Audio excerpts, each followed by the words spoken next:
Hi guys, we're going to get into another episode of When the Scriptures Become Real. Again, a podcast where we learn, where we study, where we grow. We try to become the best versions of ourselves as we can, as we continue to serve our Lord.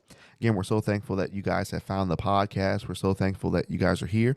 You can listen to When the Scriptures Become Real on YouTube. You can subscribe there. You can also find the podcast anywhere that you can get your podcast. And we're so thankful that you have come across us and you're with us today. Again, we're going to mention this later on, but if you would like to support the podcast, we would love your support. You can visit www.anchor.fm/when the scriptures become real/support. You can click that and you can press support there, and you can give a donation. And we're just so thankful for the opportunity that we have to keep studying with you. Okay, so this podcast today is one that has taken me a while to get, because I didn't want to rush this one. But this was one that I want to, really, really hone in on, because I think this is a question that not a lot of us, myself included, that we ask ourselves enough, and we can find ourselves um, in this cycle, if you will, or if this hamster wheel, and it can be sometimes we don't mean to put ourselves in it, but because of how things in our lives are going, we happen to just put ourselves in this situation. So, our topic today is, how is your spiritual health? How is your spiritual health? And what we want to do throughout this podcast today is we want to take some time to sit here and kind of evaluate where we are. And what I'm going to do today, later on in the podcast, I'm going to do an honest evaluation with you, because sometimes I think um, we don't know how to evaluate, because number one, we're not taught that. And then number two, not only are we not taught that, but no one's ever done it in front of us, right? Everyone has always, well, I'm good. Yeah, I'm all right. No one's really bad until something bad in their life happens. So what we want to do is kind of teach you how to really evaluate your spiritual health. Okay. So let's introduce it. Um, so sometimes in our lives, things can get insane, right? I know things are for me, things have been, things might be for you right now, right? If so, we're all in the same boat, right?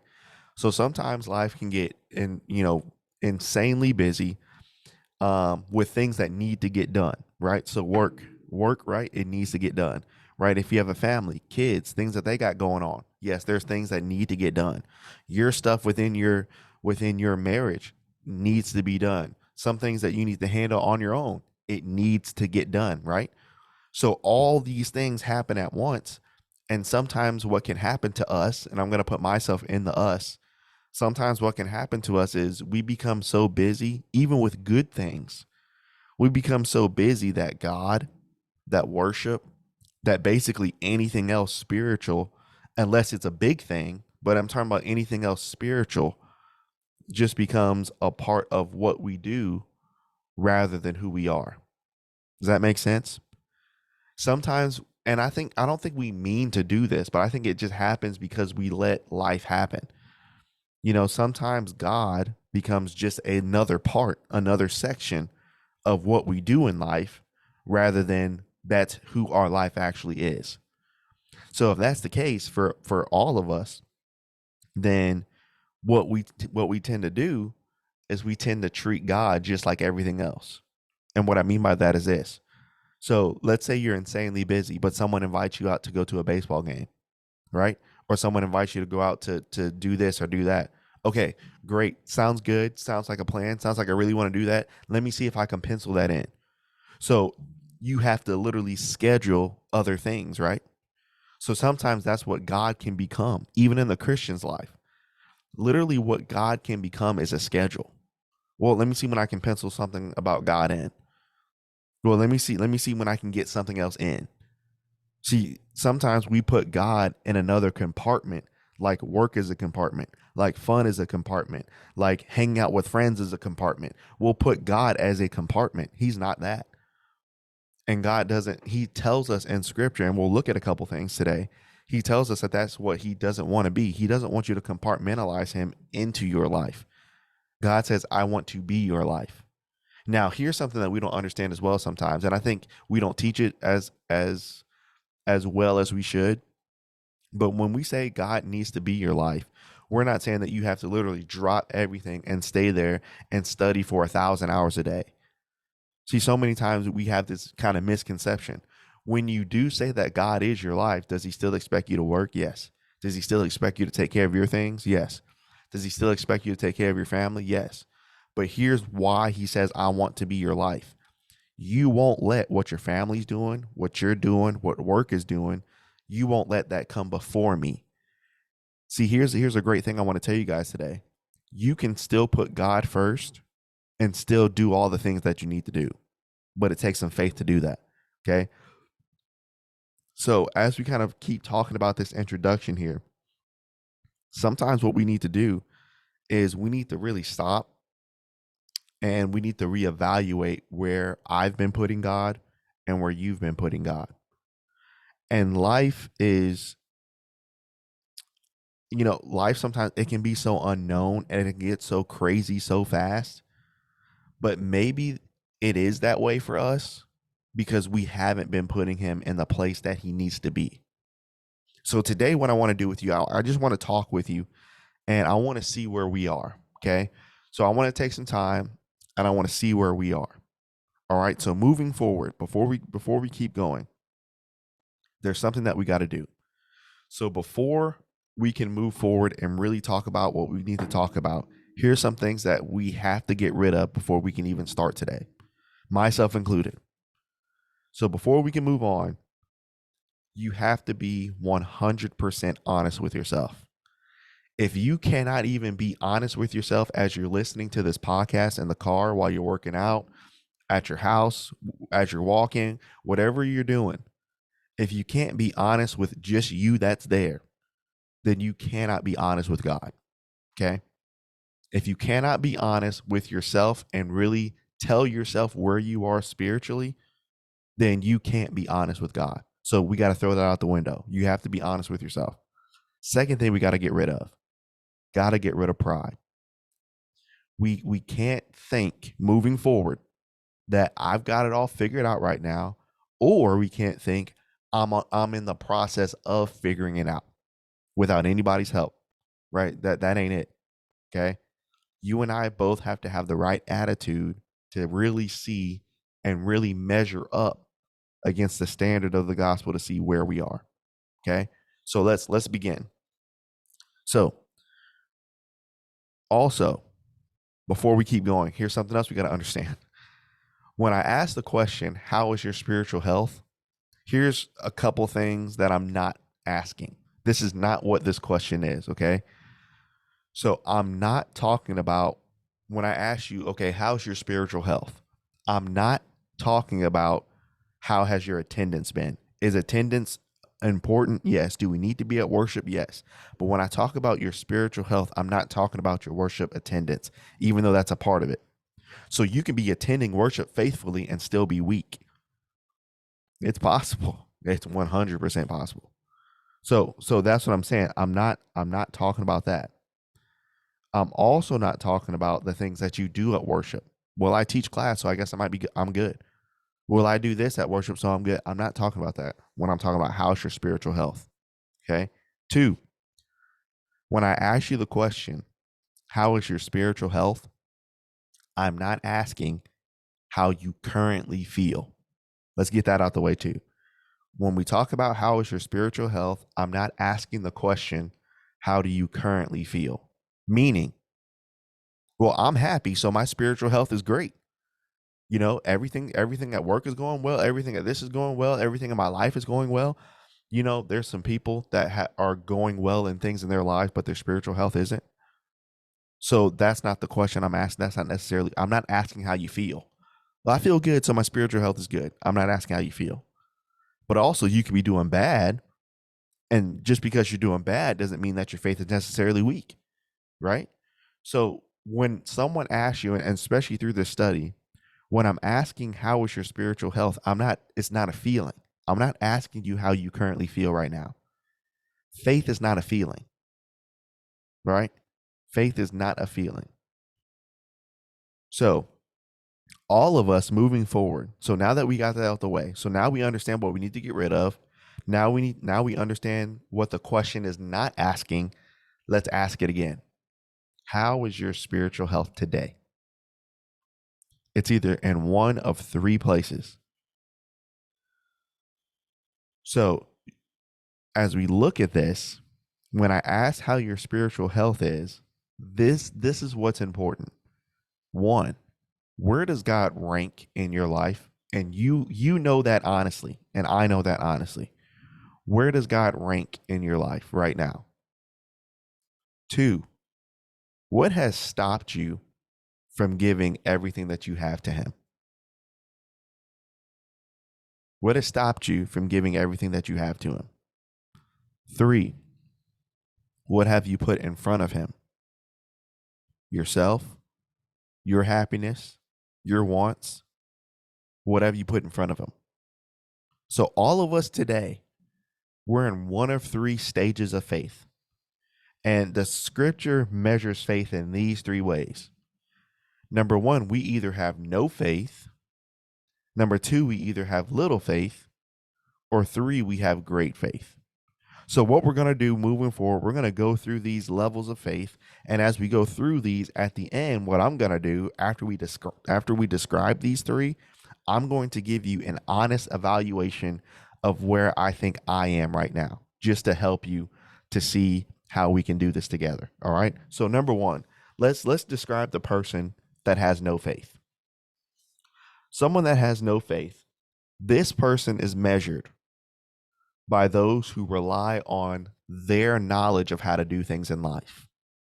Or if they don't rely on their knowledge, they rely on others' knowledge and think they can figure things out by themselves, or they think they can figure things out with minimal help. Those that have no faith, instead of walking through with God, they will only call on him in times of complete desperation. When I'm at my lowest of my low, after I've tried everything, after I've done what I've wanted, after I've done what I thought was right, what they said was right, what my best friend said was right, what everyone says or thought I should do, when I'm at my complete lowest, that's when I'm going to start calling on God. Those that have no faith, they will spend time enjoying pleasures. They'll always have fun. They'll always kind of post and think that everything's all good. They'll put on this amazing facade, and they're very good at it. And they'll do what they feel is right all the time. And when the time comes for them to exercise faith, those with no faith choose not to. Does that describe you today? Is that a definition of your spiritual health today? So let's look at a couple examples here. Let's look at Deuteronomy chapter 32. Deuteronomy chapter 32, and I want to look at verse number 20. So again, if you're new to the podcast, we love to open up the scriptures here, and we love for you guys to go back and check and study this on your own. All right, so Deuteronomy chapter 32, let's start in verse 16. So what's happening here is Moses is actually talking about the things that God is angry with the people, right? So if you notice this, let's start in verse 16 of chapter 32. This is what the people had done to God. They provoked him to jealousy with strange gods. With abominations, they provoked him to anger. They sacrificed unto devils, not to God. To gods whom they knew not, even to new gods that they came newly up, whom your fathers didn't even fear.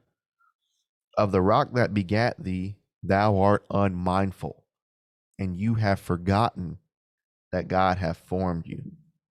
So remember we talked about those that are of no faith.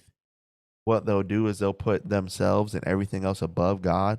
So here specifically in Deuteronomy 32, the people put strange idols before God.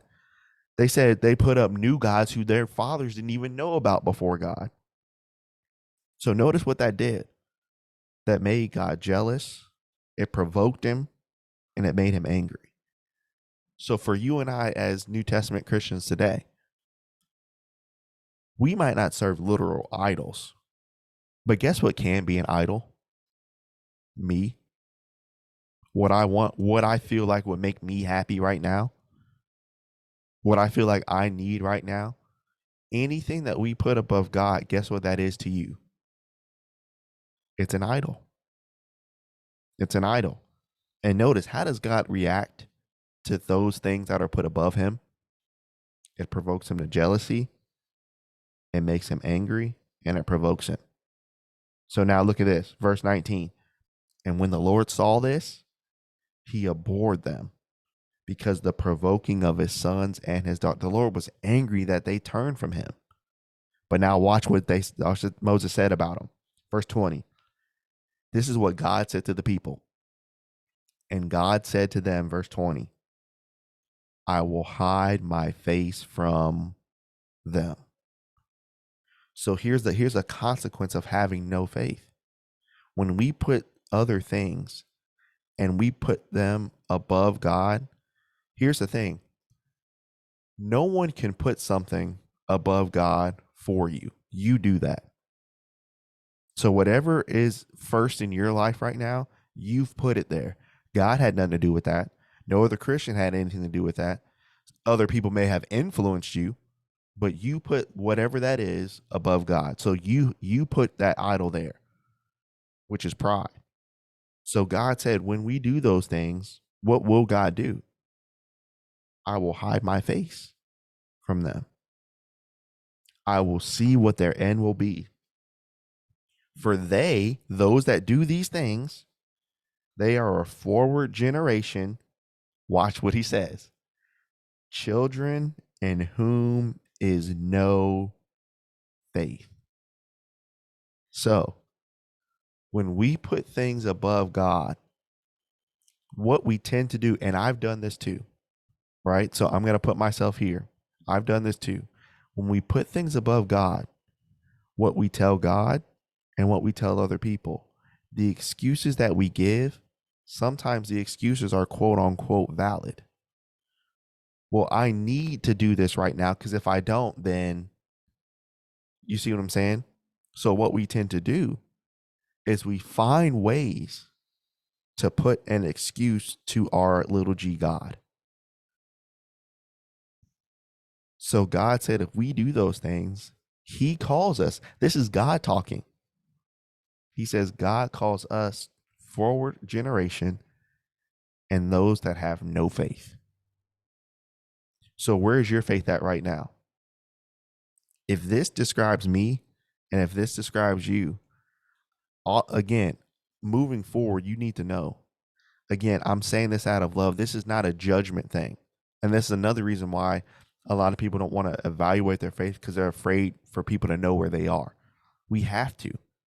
So this is not a judgment thing.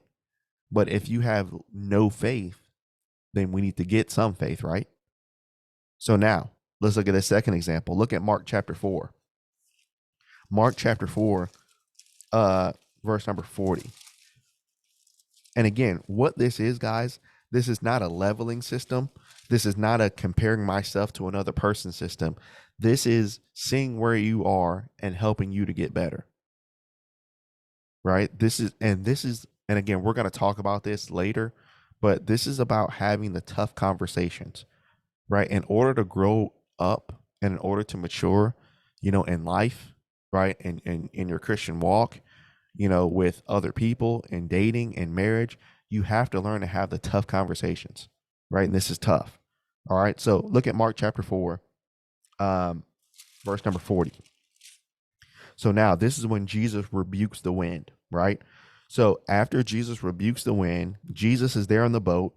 They're scared, right? And they say, Master, don't you care that we perish? And then Jesus rebuked the wind and the sea, and he said, peace be still. And the wind ceased, and there was a great calm. Now watch what Jesus says in verse 40. And he said to them, why are you so fearful? How is it that ye have no faith? No faith. You see, Jesus was there with them. But because of, in Deuteronomy, the issue was putting things above God. Here, the issue in Mark chapter 4 was understanding that God cares about you, but you still fear. That means you have no faith. So what these faiths have, they don't have God in mind. What they have in their mind, and this is the mode of those that have no faith, right? And just from my experience in preaching, this is the mode of those that have no faith. I'm going to do what I have to do for myself first. Then when I feel like that I'm in a good place, then I'll put God first. Those are those that have no faith. You guys hear what I'm saying? I will set myself up. I will get myself straight financially. I will get myself straight with this. I will get myself straight with this person, with that person. So when all that stuff is lined up, then I'll have time to put my idol, who is myself, second, because I'm good now, and I'll put God first. Those that live life that way have no faith. Have no faith. All they see is what they want and what's around them. Perfect examples, right? Deuteronomy 32 and Mark 4. So the first level of faith, we might have none. So how's your spiritual health? Here's the second level of faith. You either have no faith or you might have little faith. Now here's our definition for little faith. This faith is measured by those who do understand who Jesus is. So they understand the power, they understand what he can do, they understand his sacrifice, and they understand the commandments. It's not like they're dumb. They get it. And they've trusted God at some points in the past. But here's where the little faith kicks in. The tougher things get, or here's the big one. The tougher that things get, number one, or two, when things happen that they can't control, then those with little faith lose focus on who Jesus is and who's actually helped them before. This little faith, this little faith is always at a fork in the road, because this person always has the chance to get better, or this person has the chance to be afraid and go and run away from Christ. So that person is always at a fork in the road in their life. They know who Jesus is. They know what he can offer. They know the scripture. They know the verses. They know it. But when their life circumstance gets tough, when their life circumstance, they feel like they can't control it anymore, the tougher that it gets, the harder it gets for them to remember that Jesus is there. So then I can either get better from that point, or I can either be afraid and keep doing what I want to do. So here's the first example. Look at Matthew chapter 6. Matthew chapter 6. And I want to look at, verse 30. Love this chapter. Love this chapter in Matthew chapter 6. And I'm going to do a podcast on this eventually. But here in verse number 30 of Matthew chapter 6. So what Jesus does, here's a quick outline of chapter 6. So Jesus teaches on giving, right? Verses 1 through 4. Then after giving, he teaches on prayer, right? Verses 5 through 15. Then he teaches on fasting, verses 16 through 18. Then he gets into some doctrinal and some principles here. So he teaches us in verses 19 through 24. So in order to do what I'm about to tell you to do later in the chapter, you have to lay up treasures in heaven. So that's the first thing we got to do. If we're not laying up treasures in heaven, then we're laying up treasures for here. Just off rip automatically by default. So by default today, what is laying up treasures in heaven doing? That's studying scripture, that's helping other people, that's helping yourself spiritually. That's doing spiritual works. That's how you lay up treasures. So if we're not doing any of that stuff, by default, we're already laying up treasures here. So that's who we are right now. Then that's why he says, where your treasure is, what you focus on, I know your heart. So then he says, no man can serve two masters. So you're going to pick one. So then he goes into teachings on worry, right? Verses 25 through 34. So then that's when he talks about taking no thought, right? About the things, and he gives examples. So now watch what he says in verse 30.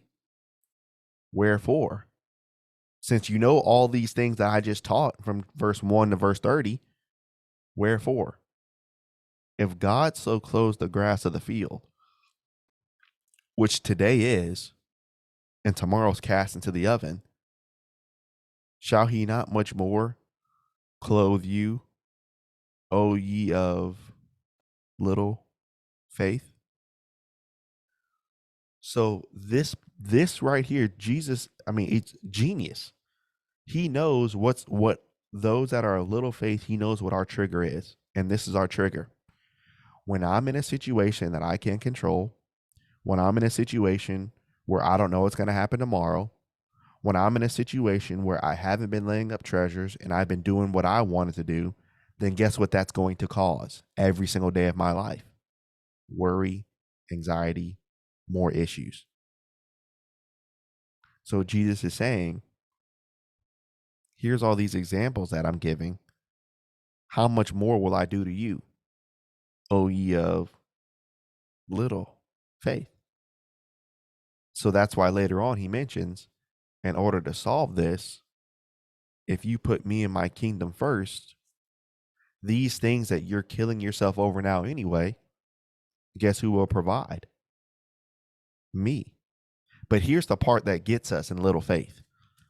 So this whole time, I've been laying up treasures on earth. So I've been focusing just on me, just on my needs, just on setting myself up. So I've been doing this for a long time. So now you're telling me that if I put you first, so instead of setting me up as a priority, if I put my faith and if I put Christianity first, you're saying that by doing that, then you'll add all these things to my life? There's no way. There's no way. Because guess what? Guess what we have to relinquish to God? See, this is what we don't want to give up. By me learning to set myself up in whatever I want to do physically, I'm in control. I'm in control of how many hours I work. I'm in control of what I do financially. I'm in control of who I want to put in my life. I'm in control. So you're saying that if I seek first the kingdom, guess what you're telling me to give up by default? All that control that I've been using for years. See, now do you see why I say those that are of little faith are always at a crossroads? Because essentially, guess what it comes down to? Do I give up what I've been doing and give it to God? Or do I just keep this? It's like this water bottle right here, right? I know what I'm doing, right? I've got my control. I got everything handled. So I can either keep it because I know, or I can give it up. You see, that's why I always say those that are of little faith, they're always at a crossroads, because essentially we still haven't made our choice yet. Do I still want to serve God, or do I want to keep doing what I want to do? But God said, seek ye first the kingdom.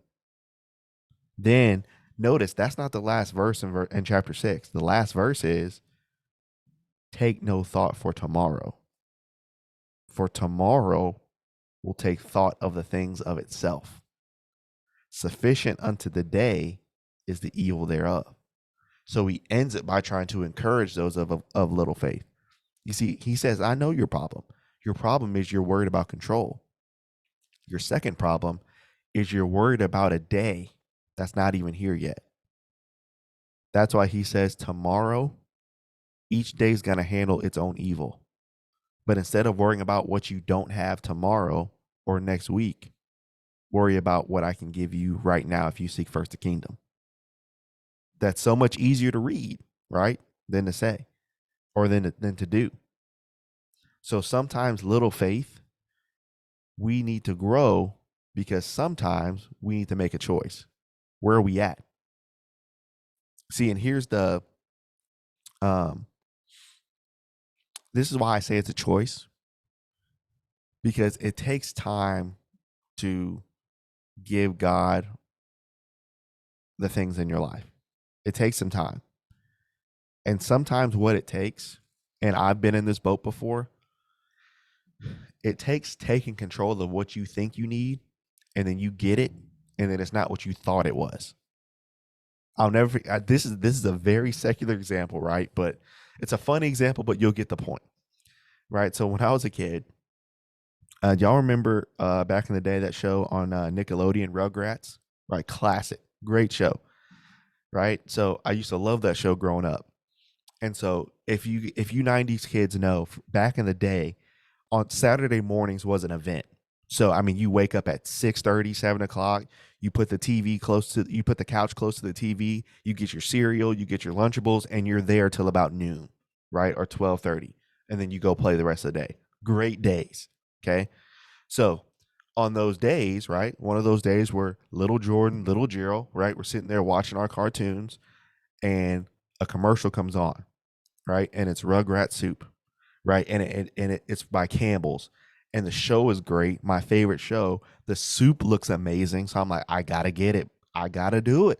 So now every time we went to the store, I literally begging mom. Like I don't know how old I was, but I know I wasn't having any money.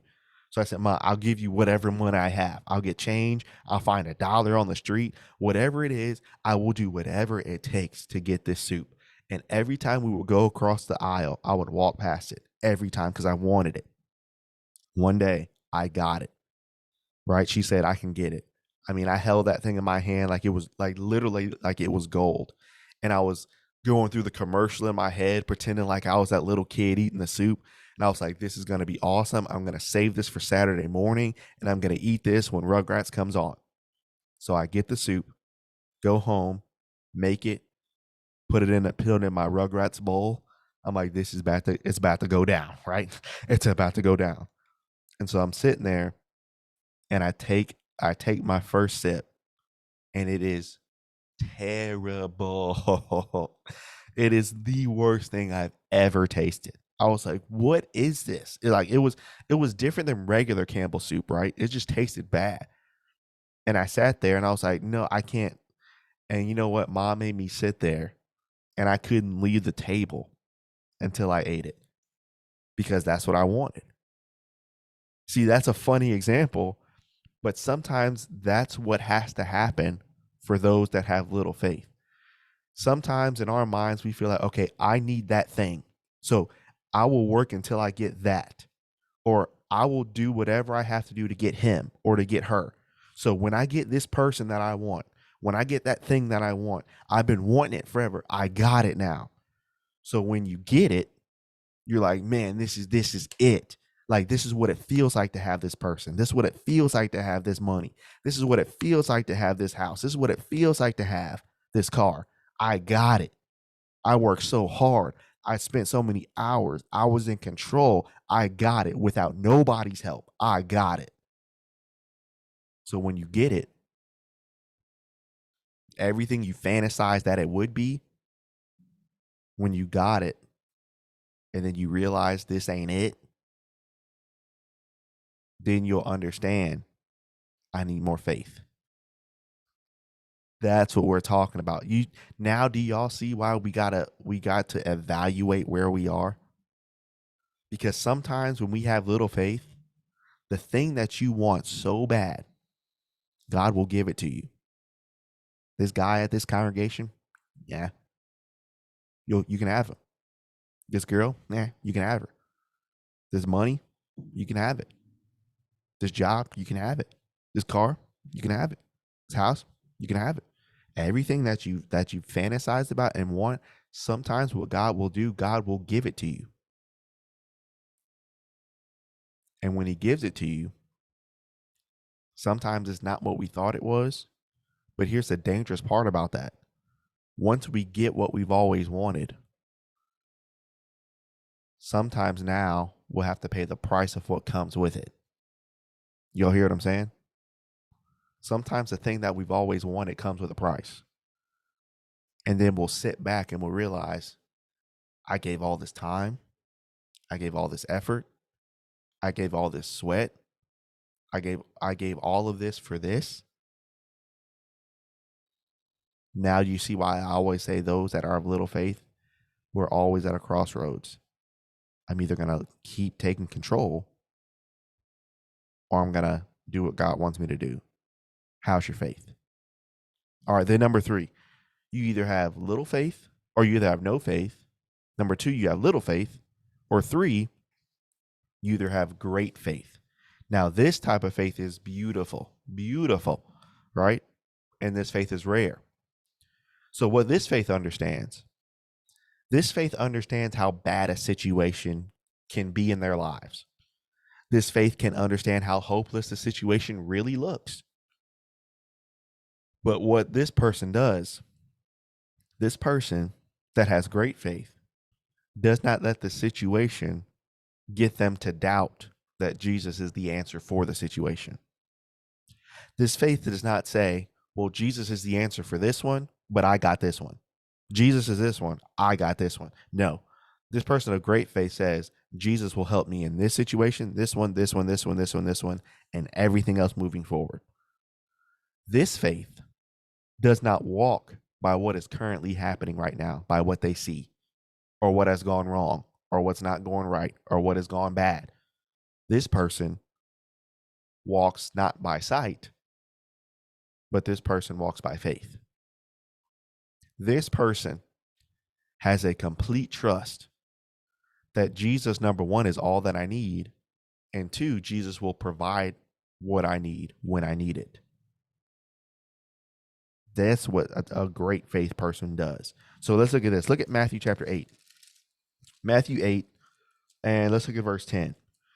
So while you're turning there, here's some here's some background here on Matthew 8. So now you have the centurion, and the centurion says that he has a servant, right, that is grieved with palsy, right? And Jesus said, I will come and heal him. But what the centurion told Jesus was, number 1, I'm not worthy. Keep that in mind. He says, look, I'm not worthy that you would even come under my roof to heal this man. The centurion said, all you need to do, Lord, instead of coming to where he is, if you would just say it, then my servant would be healed. Right? Then he mentions, look, I'm a man of authority. I've done this. So he says, if you just do it, if you just say it, then I know it's going to happen. So watch verse 10. And when Jesus heard this, he marveled, and he said to them that followed, verily I say unto you, I have not found so great faith, no, not in Israel. You see, here's how his faith was humble. Here's how his faith was great. Excuse me. Number 1, his faith was great because he was humble. He said, Lord, so notice the man had a need. My best friend is sick. One of my servants, he has a palsy. He needs help. Jesus said, I can heal him. So now the servant, the centurion says, he says, I know that he says, I'm not even worthy for you to come under my roof. So Lord, right now where we're standing, if you just said the word, I know that when I go back, he'll be okay. So notice his great faith was dependent on his humility. He said, Lord, I am a man that does great things, but he says, you're better than me. You're greater than me. That's how you grow in your faith. You understand in your worst of situations for yourself and for other people, Lord, number 1, I've tried and I can't.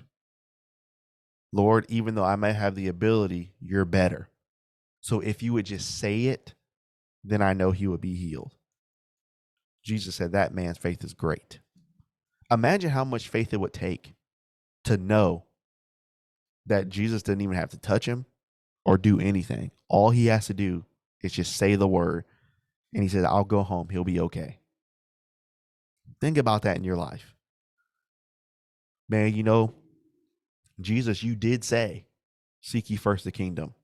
So yeah, I know I'm broke right now. Yeah, I know no one's in my life right now. Yeah, I know, I need a house right now. Yeah, I know I need a car right now. Yeah, I know I need this in my life right now.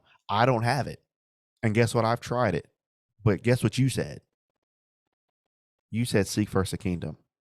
So even though I know I don't have what I want right now, I'm going to do it. And I know you'll give me what I need. That's different. That's different because that gives up complete control of what you think is right. And it's literally just obeying what Jesus said. So here's the hard part about having that type of faith. If you seek first the kingdom and you reprioritize things in your life, guess what? Tomorrow you're not going to be rich. Tomorrow someone's not just going to walk through. Tomorrow this might not happen or this might not happen. So when it doesn't happen, are you going to stay consistent? See, that's the hard part. The hard part, you can do this for a day, but can you be consistent? Can you be consistently great? See, and that's what the centurion was able to do. Look at the second example. Look at Matthew chapter 15. Matthew 15, verse 26. Yeah. So now you have a Canaanite woman, right? And so what this Canaanite woman does as you're turning there, this Canaanite woman, she's crying out to the Lord, right? And her daughter was vexed with a devil, and this woman was a Gentile. And he answered her not a word. And the disciples came and besought him, saying, send her away. She cries after us. Verse 24. But Jesus answered and said, I am not sent but unto the lost of the house of Israel. Then she came and she worshiped him, saying, Lord, what? Lord, help me. Let's stop right there. Those that are of great faith, guess what we're not afraid to do? Two things. Those that are of great faith are not afraid to say, can we sit down? I need help. Number one. Number two, those that are of great faith, they're not afraid to offer help. Hey, look, I see you're going through this thing right now. I understand things are crazy right now. If you need help, I'm here to help. Lord, help me. Verse 26. And he answered and said, it is not meet to take the children's bread and to cast it to dogs. So Jesus is testing our faith here. So when he's saying it is not meet or is not necessary to take the children's bread, which means it's a metaphor for the Jews, the chosen people, right? It is not meet to take the Jewish bread and cast it to dogs, to Gentiles. And guess what she said, verse 27? That's true, Lord. But she said, yet the dogs eat of the crumbs which fall from their master's table. So she was showing, I understand, but I'm willing to take whatever you can give me. You see, that shows her trust in Jesus. And that also shows her humility. Yeah, I understand I'm a Gentile. And on top of that, back in this day, I understand that I'm a woman. But Lord, if you can just give me some crumbs, I know that even the crumbs, think about that. The crumbs that Jesus can give me can be better than what I got now. Think about how humble you got to be to say that. The crumbs that Jesus could decide to bless me with is better than what I got now. Verse 28. Then Jesus answered and said unto her, O woman, great is thy faith. Be it unto thee even as you want. And her daughter was made whole that very hour. You see, great faith does this amazing thing. So the question becomes, how's your spiritual health? Right? So now let's get into what we're talking about of evaluating. So now we evaluated what a person of no faith is. We evaluated a person of little faith. We also evaluated a person of great faith. So now, since we've done these evaluations, now I said I'm going to do an honest evaluation with you.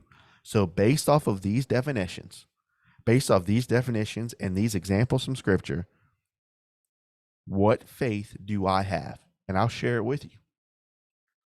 I believe at this moment, for me, I believe as of today, my faith is little faith based on these descriptions. And I say that because sometimes I do like the disciples, right? In Mark 4. And sometimes even in Matthew 16. Sometimes I understand that Jesus is here, right? Like Jesus was on the boat. I understand that he can help, right? But for me, sometimes when things don't happen or when things get worse, I wonder sometimes, is he really okay? So the problem in Mark 4 was that the disciples thought that the storm was bigger than Jesus. So sometimes I can get that thought process in my mind. When things in life aren't happening, I feel like the storm or the situation is bigger than him. Meaning, I think impatience has something to do with it too, but I think it's based off of, so like with the apostles in Mark 4, the situation was so big, but Jesus stopped it instantaneously, right? That second. Sometimes that won't happen in our lives today. So sometimes the situation seems so big that the Lord's not just going to instantly help you. So when that happens, sometimes it's easy to get your eyes off of him and onto, oh man, this is tough, or man, this is difficult, or I don't know where I'm going moving forward. Like I don't know, right? So my faith today, right? My faith needs to increase and my trust needs to increase throughout any circumstance. My faith needs to increase 100%. And sometimes what can happen with those that are little faith like myself sometimes our faith and my faith is either strong or weak based on the circumstance. But I don't want my faith to be that way. I want my faith to be consistent throughout any circumstance. So those that are of great faith, those examples, the centurion and the Canaanite woman in Matthew 8 and Matthew 15, they both had similar situations. Someone that they absolutely adored was on the brink of death. They understood that. Both of them, the centurion and the Canaanite woman, understood that there was nothing that they can do. Then they humbled themselves and they knew that, Jesus, you're the only one that can help. And they knew that Jesus could help them 100%. They didn't doubt him at all. So I feel like I want my faith to develop into a great faith, to where, Lord, even if you would give me the crumbs of your blessings, that it would help me tremendously. That's the type of faith that I want to have. So that's how you kind of evaluate where you are, right? You got to evaluate by looking at these faiths. Then you got to look at yourself honestly and say, where are you? And then three, you got to see, where do you want to go? So I'm working towards a great faith. That's difficult. It's not easy, right? You got to be consistent with it, but your faith has to be, it can be great and it's possible. So I hope that this was able to help you guys today. Um, kind of evaluate where you are and where I am. And I think that as we do this more, we'll be able to help each other and we'll be able to really increase our faith. So I'm so thankful for you guys. I love doing this. Hopefully this was able to encourage you and help you. And moving forward, I hope that our faith can grow and I hope that all of our faith can be great. Again, we will be back on Monday with another podcast, possibly another one this week. We'll see, with a guest. And again, if you would like to support the podcast anywhere that way that you can support, we would appreciate it. And we're just so thankful for everything that you guys do. So we will see you all either next week or later on this week. Thanks, guys.